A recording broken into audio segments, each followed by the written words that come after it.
My friends, we have come now to our Yizkor, our memorial service. Before we rise, I'll say a few words and then we'll turn to the prayers.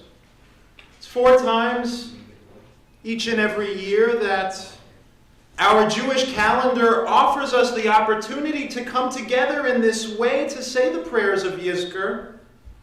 And at each of those 4 opportunities, there is a different mood. There is a different tenor. There's a different feeling in the room, first on Yom Kippur, and then Shemini Atzeret, and then Pesach, and now on Shavuot. And it is on this sacred day in particular that already on our minds, we're already focused on the idea of Moses in his moment of receiving the Torah from God, a question that our tradition asks.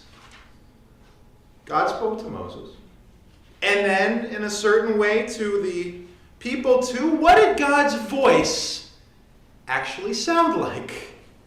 We know the content of what was said. Well, that's written in the Torah, but the voice itself, was it loud and booming? Was it soft and gentle? Was it as Mel Brooks imagined it, I am the Lord your God? Or was it that sweet and sonorous Morgan Freeman? Rabbis didn't know from any of that, but I want to share with you their answer, to hold with you today. They tell us in one opinion, remarkably, and I think actually radical, that they hold this opinion, that Moshe heard God's voice, Bekolo shel Aviv, in the voice of his father, who he didn't have with him. Because that voice, they said, would be a voice which would have been strong enough to guide him in all the ways that he needed to be guided as a leader, but still kind enough and sweet enough to inspire him and to inspire within him that sense of comfort and being loved. And the truth, now at Yizkor, we know it's not just a father, but a mother, or a bubby, or a zaidi, or a brother, or a sister, or a husband, or a wife, or a friend, or a son, or a daughter, whose voices, whose wisdom, whose guidance, whose laugh we miss tremendously, and love tremendously, and strive to hear again today. We come close now. We come close as a community now in these moments because we want to feel their presence even in their absence. We offer our words, we offer our prayers, and we want to talk to them, not necessarily that they will respond loud and clear as we wish they would to us, but that their wisdom, that their love, that the sound of their voices still will echo in our hearts today. That the image of their smiles will be with us today and every day. You know, for me personally, for Kaylee and I, this has been a time this past Shabbat and right into Shavuot, this whole week really, for saying hello. We've gotten to say hello to so many. It's been wonderful. The welcome we've received has just been a blessing, warm and thoughtful, but naturally, I've been thinking all week, as I know we've led to Yizkor, about this new chapter in my life and thinking about hellos and goodbyes too. So I want to remind you what we teach as Jews about saying goodbye and about saying hello again. That English word, goodbye, it isn't quite right. It isn't quite right from a Jewish perspective. You might not know this, but the word goodbye in English comes from the phrase originally, God be with you. And so it assumes that once I've said goodbye to you, I may never be with you again. You're with God now, not with me. That's not what we say. That's not what we say in our faith. When a scholar finishes a tractate of Talmud, he or she never says, goodbye, you're with God now, I'm done. We conclude with a promise, really. We say, in the Aramaic, Hadran alach, I will return to you. I will return to you again and again. In all the ways I promise I will, in all the ways I possibly can, I will try to hold you close. Always that. That's Yizkor. That's this moment. It's as if we say today again, I still need to hear your voice. I still need to hear your wisdom. I still know that you have what to teach me even though you're gone. I want to return to you. Hadran Allah, I promise. I'll try to.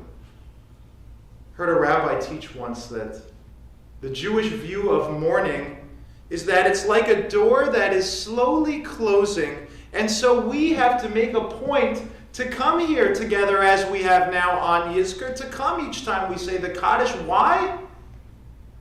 Because we know we have to prop that door open. We have to make sure that what we're saying to those we've loved and lost is not goodbye, but Hadran Allah. I will return to you. In all ways I know how to. My friends, I understand so fully that the memories start to fade, that it's so true. The sound of a voice can weaken over years, over decades. When someone has been gone far too long, it can be hard to remember. Sometimes it feels like at the end of a Kaddish, when we take 3 steps back and there's a distance, and it's a distance that we don't want to be there, but it's there and it's a painful one. I don't minimize that. And I don't minimize, not for a second, the real pain that so many carry into Yizkor, now more than ever have carried into Yizkor through this pandemic, when it's distance.